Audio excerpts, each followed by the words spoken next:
Pemirsa, putra Presiden Joko Widodo, Kaisang Pangarep, memberi judul vlog pertama di tahun 2017 ini ngetes kamera baru. Ya, lagi-lagi sang ayah, Presiden Joko Widodo, menjadi model vlog Kaisang.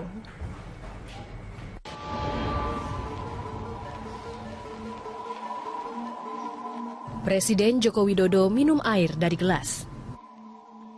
Ya, adegan sederhana ini mengawali vlog terbaru putra bungsu sang kepala negara, Kaisang Pangarep, yang diunggah ke YouTube pada Kamis 5 Januari 2017.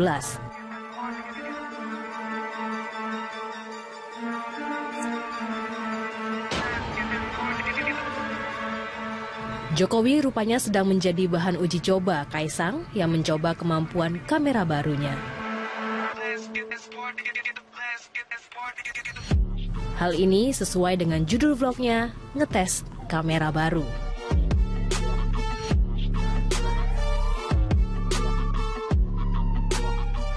Sejumlah warga tampak menghampiri dan berebut selfie dengan presiden yang berjalan diiringi pas pampres.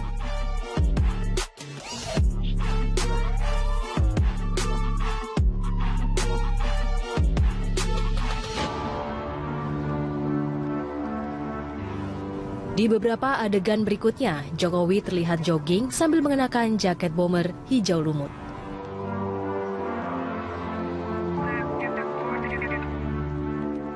Dalam vlognya, Kaisang tidak menyebutkan lokasi dan waktu perekaman video. Bahkan vlog hanya berisi rekaman video dan musik tanpa narasi.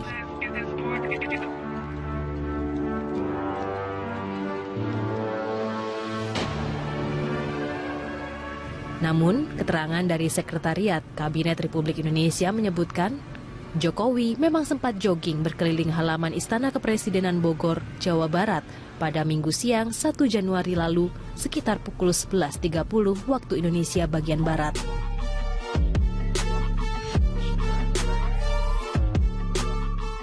Kemungkinan besar pada saat itulah Kaisang memanfaatkan momen dan merekam aktivitas sang ayah untuk menjajal kamera baru.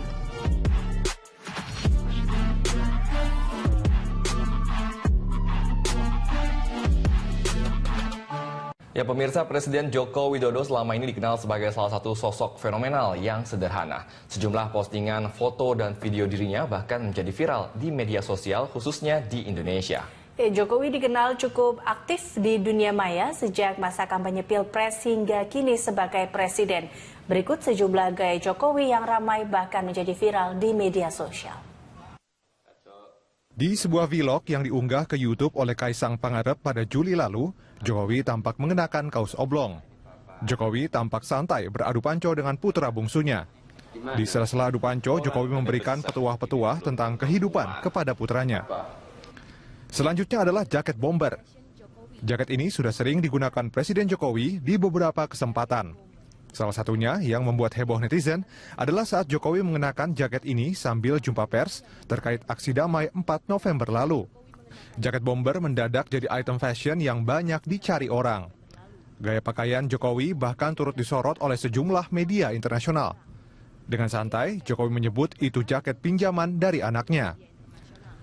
2 Desember lalu Jokowi mendatangi doa bersama sambil berjalan kaki menembus hujan berpayung biru dari Istana Merdeka ke Monas untuk menunaikan salat Jumat bersama. Jokowi memegang sendiri payungnya. Payung biru pun tak luput dari sorotan netizen dan sejumlah pedagang online mencoba peruntungan menjual payung biru. 4 Desember, Jokowi memamerkan sandal biru yang dibelinya di Balikpapan Superblok di Instagram dan Facebook.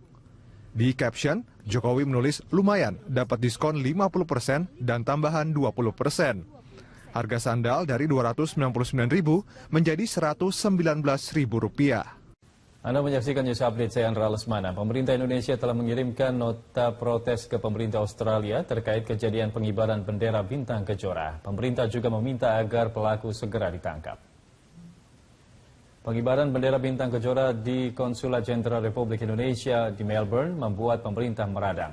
Protes pun dilayangkan kepada otoritas setempat.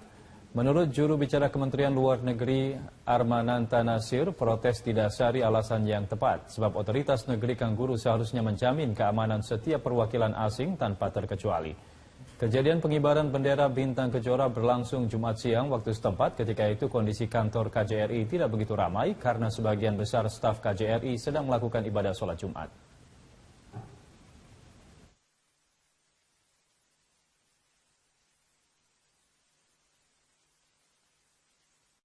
Anda menyaksikan News Update, saya Andra Lesmana. Pengawasan ketat dan patroli langsung dilakukan polisi Australia di sekitar gedung Konsulat Jenderal Republik Indonesia di Melbourne. Langkah itu diambil pasca pengibaran bendera separatis Papua Merdeka Bintang Kejora oleh dua orang tak dikenal pada Jumat siang. Bendera Bintang Kejora mendadak dikibarkan di gedung KJRI Melbourne pada Jumat sekitar pukul 12.52 waktu setempat. KJRI meminta Kepolisian Federal Australia dan negara bagian Victoria untuk memperketat pengawasan dan patroli di sekitar gedung KJRI. Semua perwakilan Republik Indonesia di Australia akhirnya berkoordinasi dan melakukan peningkatan kewaspadaan dan pengamanan bersama dengan kepolisian dan otoritas terkait di Australia. Seperti diketahui, pengibaran bendera OPM dilakukan warga Australia simpatisan Papua Merdeka yang memanjat pagar KJRI di Melbourne dan masuk ke halaman KJRI. Pria ini kemudian memanjat atap KJRI dan membentangkan bendera bintang kejora selama beberapa menit. Seorang pria Australia membentangkan bendera Papua Merdeka di atap Konsulat Jenderal Republik Indonesia di Melbourne. Aksi tersebut disebut-sebut sebagai bentuk dukungan terhadap kemerdekaan Papua. Melalui akun Facebook Easy Brown, warga Australia simpatisan Papua Merdeka memanjat pagar KJRI di Melbourne dan masuk ke halaman KJRI. Pria ini kemudian memanjat atap KJRI dan membentangkan bendera bintang kejora selama beberapa menit. Setelah turun, pria kumal itu juga tampak membentangkan bendera Papua Merdeka di depan pagar KJRI Melbourne. Peristiwa tersebut terjadi pada Jumat kemarin. Saat itu suasana di konsulat Indonesia tersebut sedang sepi karena sebagian pegawai sedang melaksanakan ibadah sholat Jumat. Dalam postingannya di Facebook, akun Easy Brown juga menyinggung soal protes Indonesia terkait materi pendidikan militer Australia yang menghina Pancasila.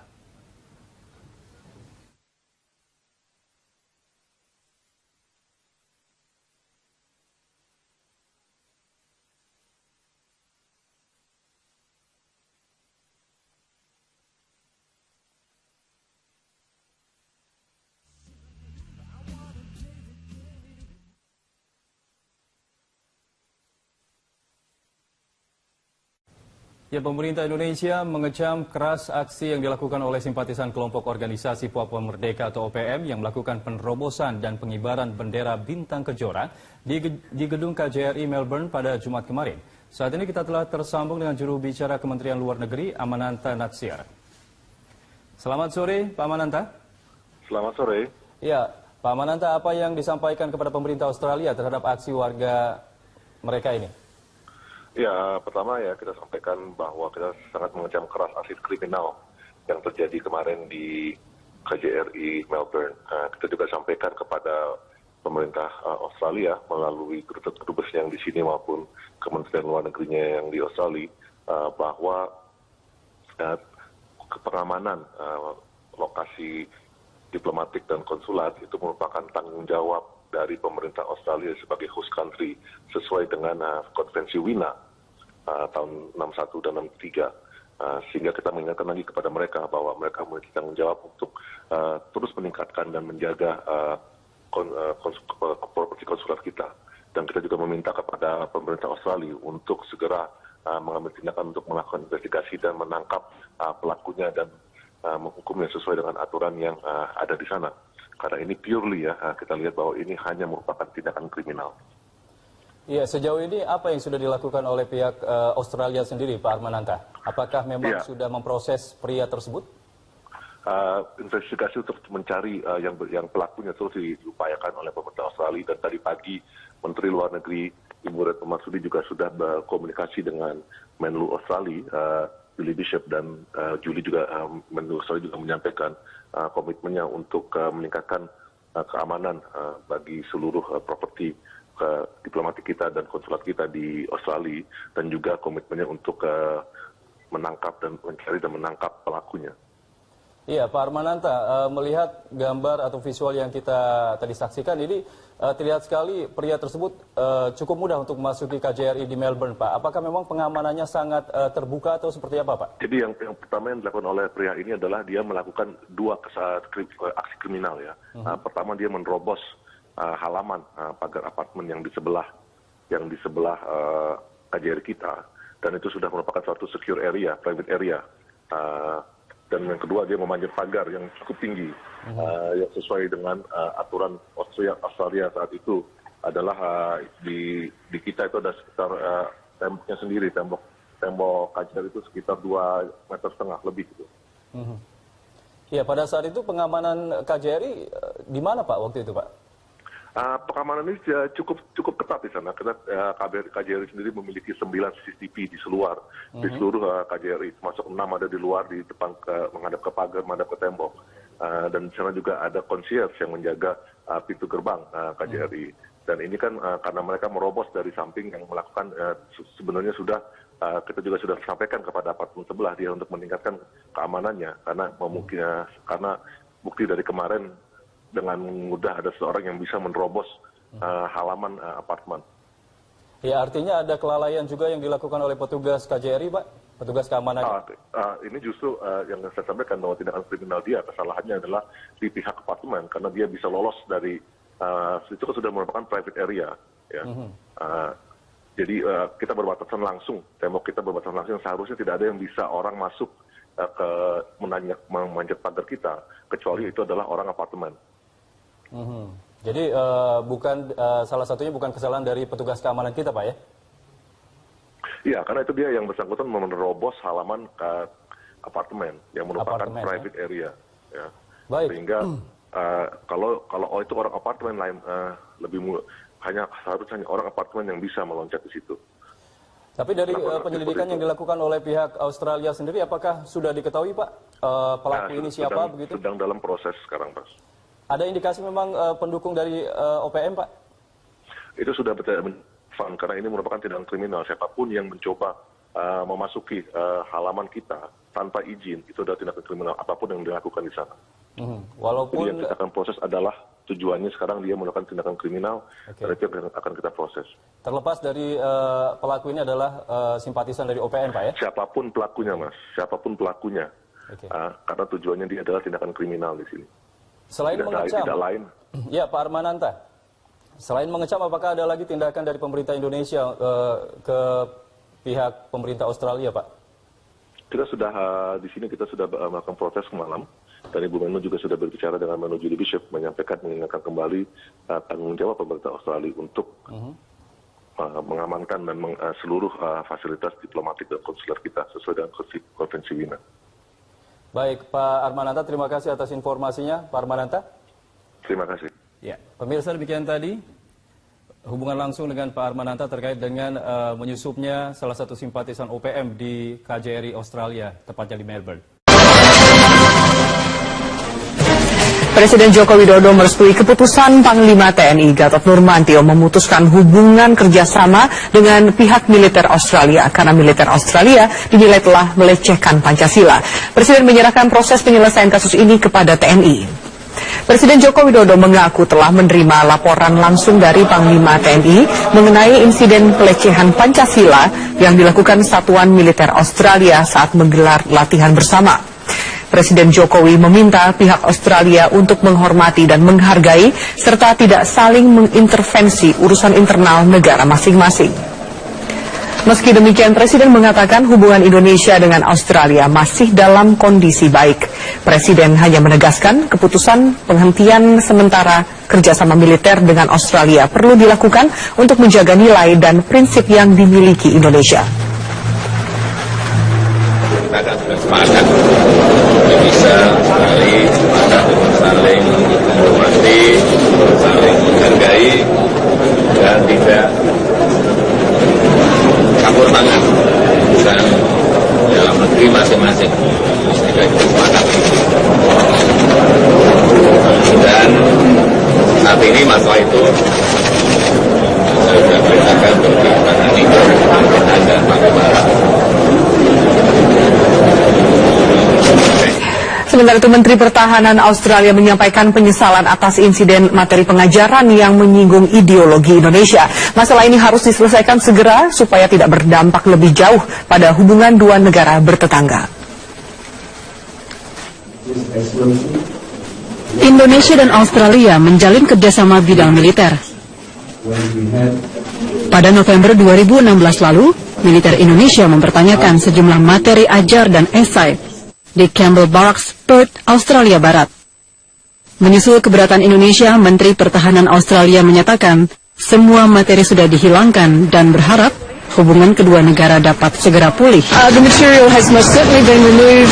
As I said, the training is not currently occurring, and I expect that it will be replaced with appropriate material in due course. The most important thing is to complete the inquiry, to respond to Indonesia with those outcomes, and then to proceed to restore the relationship and the interaction as best as we can. Panglima TNI Jenderal Gatot Nurmantio menangguhkan sementara kerjasama militer dengan Australia per Desember 2016. Terima kasih atas permintaan maafnya, dan kita hentikan dulu program tersebut dan akan dilanjutkan pembicaraan setelah hasil investigasi. Menugaskan Chief of Army-nya, Kasatnya. Sudah, tetapi saya stop dulu, jangan dulu. Lebih setelah investigasi saja begitu. Ya? Belum tahu. Pengamat hubungan internasional menyatakan Australia harus segera mengumumkan hasil investigasi Australian Defence Force. Selama ditangguhkan ya nggak ada kerjasama.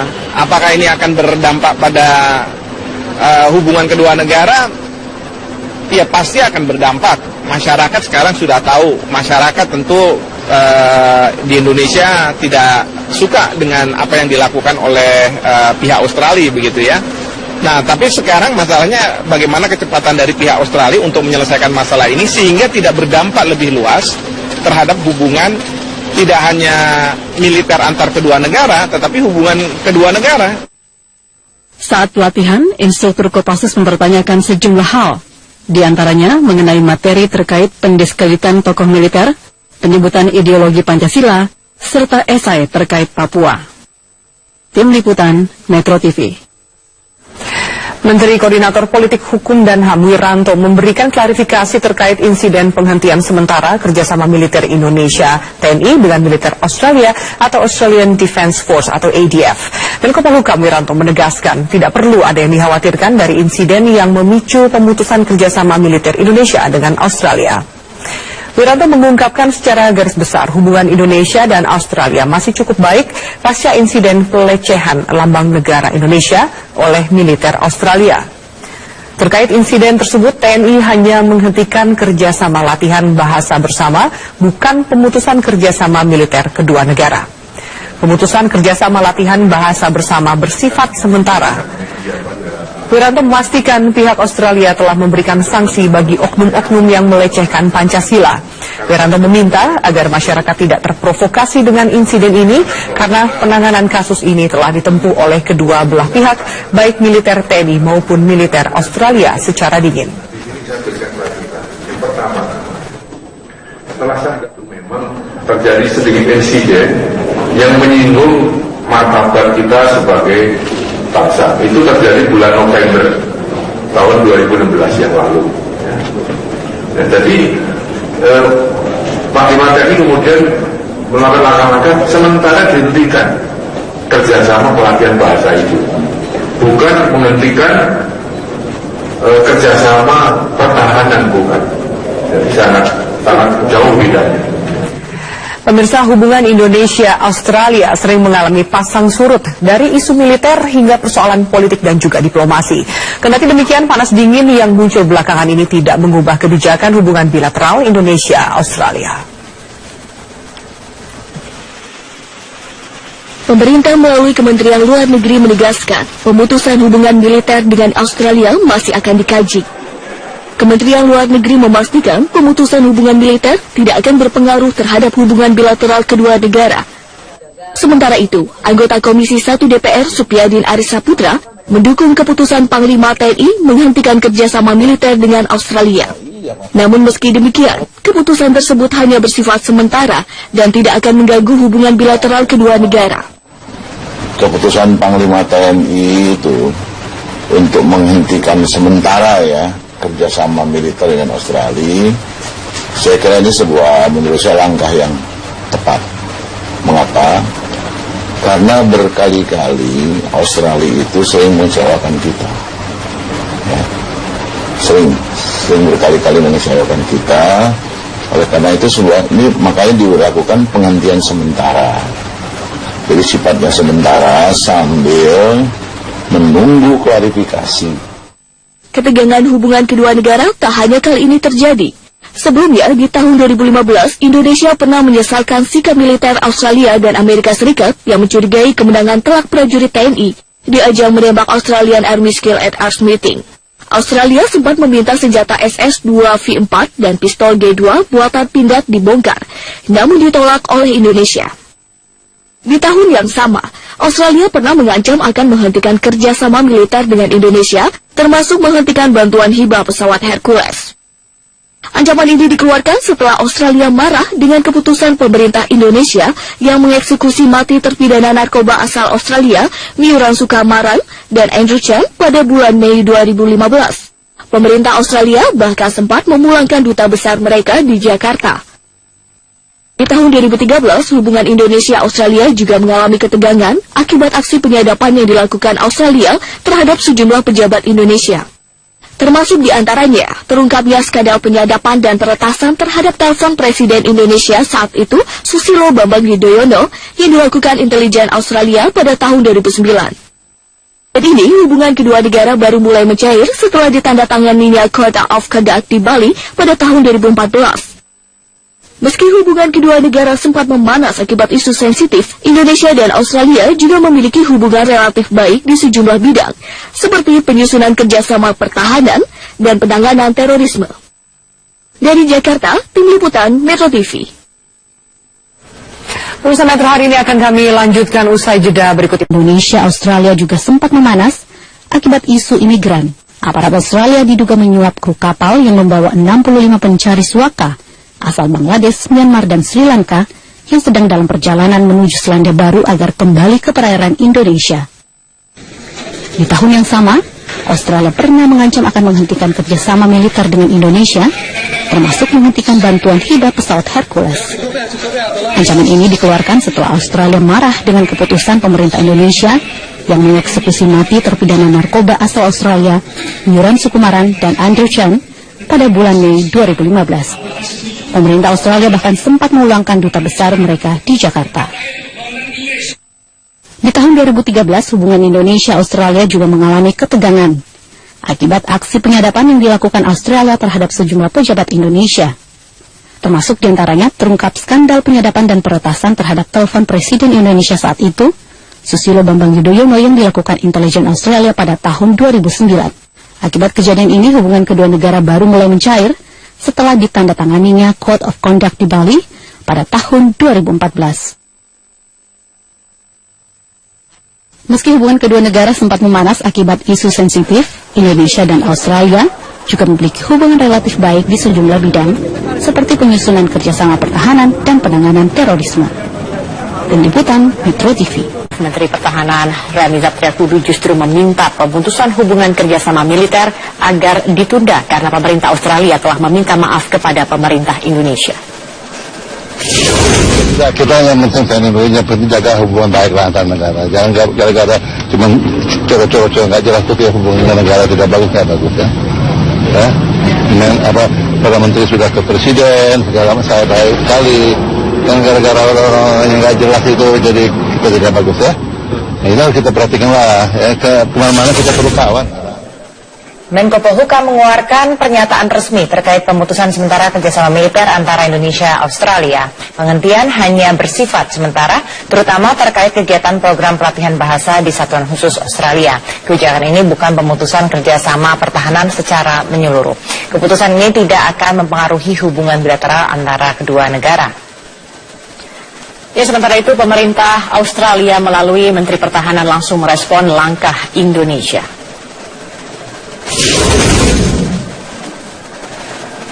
Menteri Pertahanan Mary Spain memastikan sudah ada langkah yang diambil untuk menyikapi keluhan Indonesia ini dan juga sudah bersurat kepada Panglima TNI Gatot Nurmantio. Spain berharap hubungan militer kedua negara bisa kembali normal secepatnya.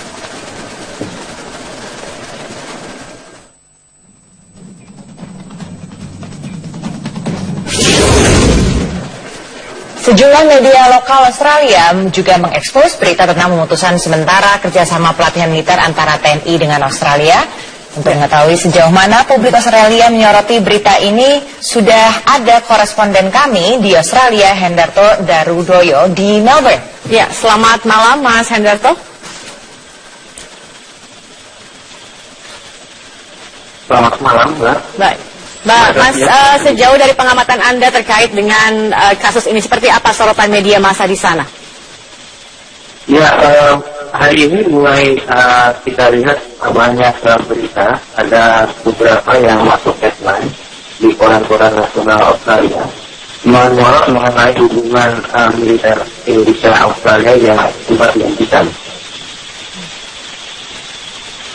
Dan mereka kebanyakan dari media-media lokal ini menyayangkan bahwa ada penghentian sementara dari atau penghentian mulai dari Desember kemarin antara kedua negara, penghentian militer. Tapi reaksinya terlihat lebih positif atau negatif? Jadi reaksinya itu mereka melihat bahwa bukan sekedar masalah yang mengemuka kemarin itu. Jadi seorang letnan dari Angkatan Darat Australia di pelatihan militer di Perth itu yang membuat keributan ini, dan dia sudah dimutasikan. Tapi lebih dari itu, jadi mereka melihat bahwa ini hal termasuk yang berbau politis. Berbau politis. Seperti apa berbau politisnya, Mas Hendarto? Jadi mereka itu ada yang menyorot Panglima TNI Gatot Nurmantio bahwa mereka menduga bahwa ini tidak diketahui oleh Bapak Presiden Jokowi. Jadi ini adalah tindakan sepihak dari Panglima TNI yang memang mereka sebut sebagai hardliner di tubuh militer Indonesia. Artinya mereka bisa dikatakan sedikit defensif begitu?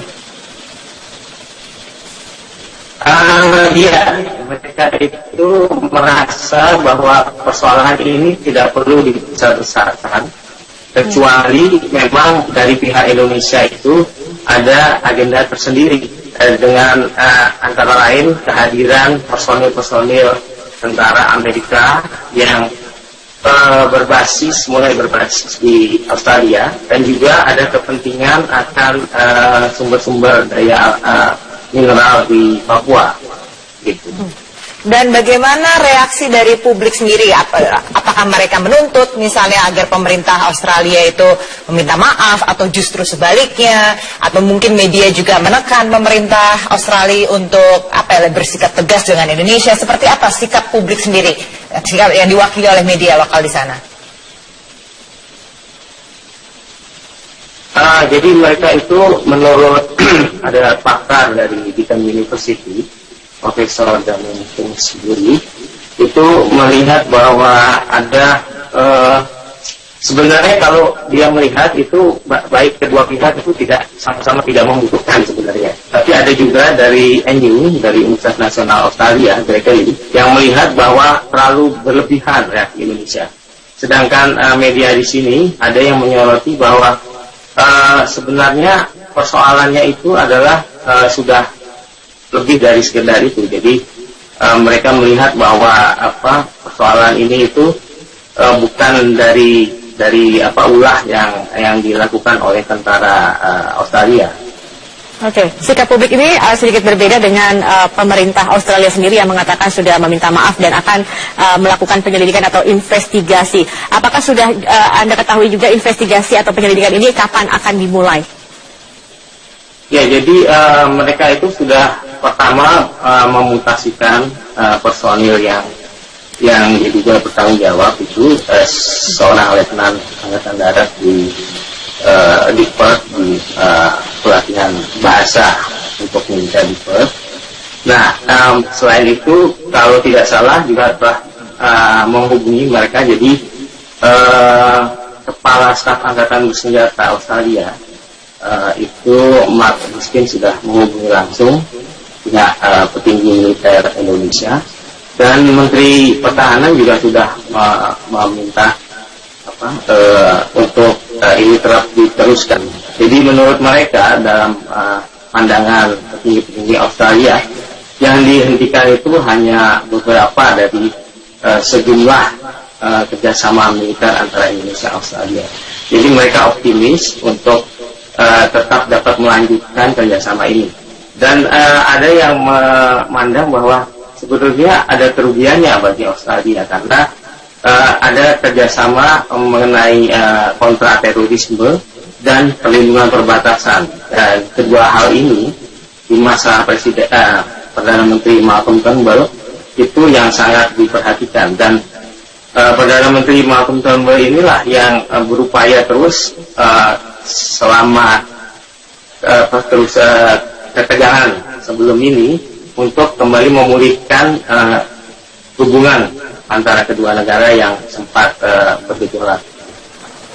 Dengan adanya isu ini begitu, apakah berdampak dengan warga negara Indonesia yang ada di sana, baik itu pelajar atau mungkin orang-orang pekerja Indonesia yang ada di sana?